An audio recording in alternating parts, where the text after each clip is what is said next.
what is objective idealism? Etu hoise idealism or eta important question. Etu 2014 ot ahise, 15 ot ahise, 22 ot ahise, 23 ot ahise, 21 ot ahise.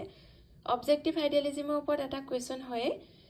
Etu question eneko ase, briefly express 4 characteristics of this kind of idealism, mane objective idealism. Ei question to enuka dhorno ahibo pare. Write note on Hegel's objective idealism, or write characteristics of objective idealism. Write for criticism against objective idealism. Aro eneko ahibo pare, critically discuss Hegel's objective idealism. Mane somotika likha boli ahibo pare, bostugoto bhababador বৈশিষ্ট্য লিখা characteristics লিখা বুলি আহিব পাৰে, criticism আহিব পাৰে, সমালোচনা আহিব পাৰে, আৰু critically discuss Hegel's objective idealism, মানে হেগেলৰ বস্তুগত ভাৱবাদৰ সমালোচনাত্মক ব্যাখ্যা কৰিবলৈ 6 মাৰ্কৰ এটা কোৱেশ্চন হ'ব পাৰে। যেতিয়া critically discuss বুলি আহিব তেতিয়া তোমালোকে তাৰ criticism লিখিব লাগিব, সমালোচনা লিখিব লাগিব, disadvantage বিলাক লিখিব লাগিব objective idealismৰ। তোমালোকে definition to এনেকৈ লিখিব পাৰা, Berkeley, the founder of modern idealism, fails to establish the objectivity of the world. In order to overcome such difficulties, Hegel, a German philosopher, has offered another theory which is known as objective idealism.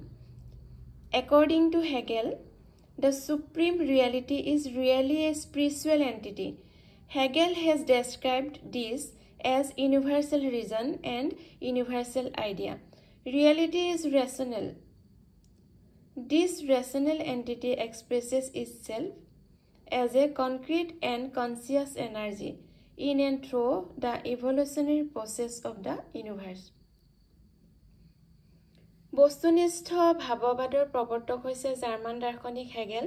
হেগেলৰ মতে পৰম সত্তা হৈছে আত্মিক সত্তা, যাক তেওঁ হাৰ্বিক বুদ্ধি বা হাৰ্বিক ধাৰণা বুলি অভিহিত কৰিছে।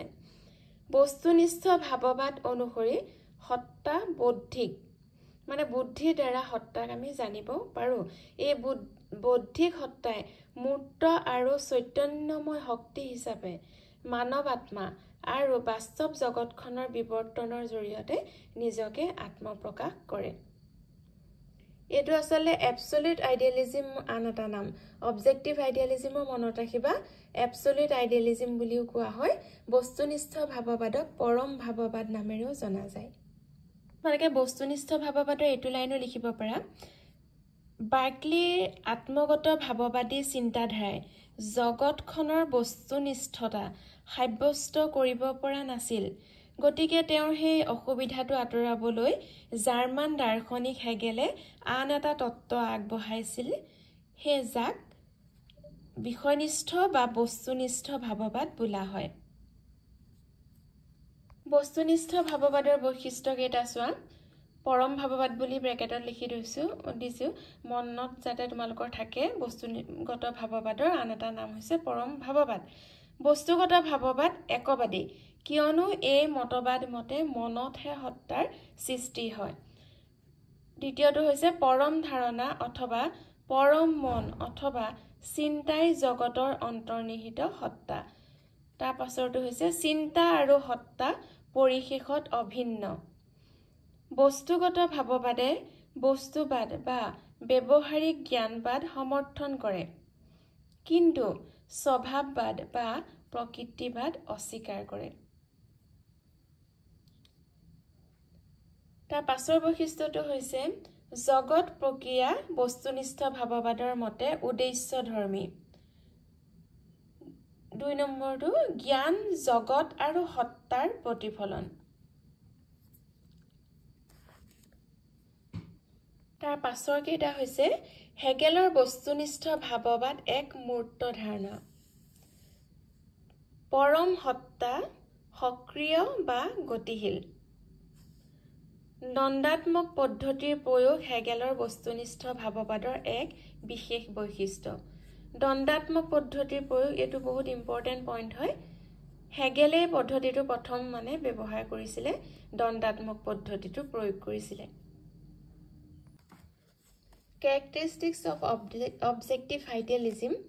Number 1, objective idealism is monistic.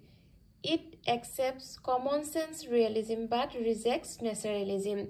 Number 2, the ultimate idea is the ultimate reality. Number 3, there are no existence of any independent world, independent of absolute ideas. Number 4, individual is subjective mind, society is objective mind, and God is the absolute mind. Number 5, the subjective or finite mind are the representation of the absolute mind.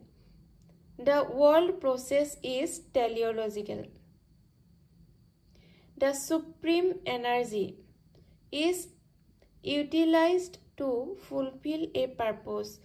Divine activity is not mechanical. It is governed by a purpose.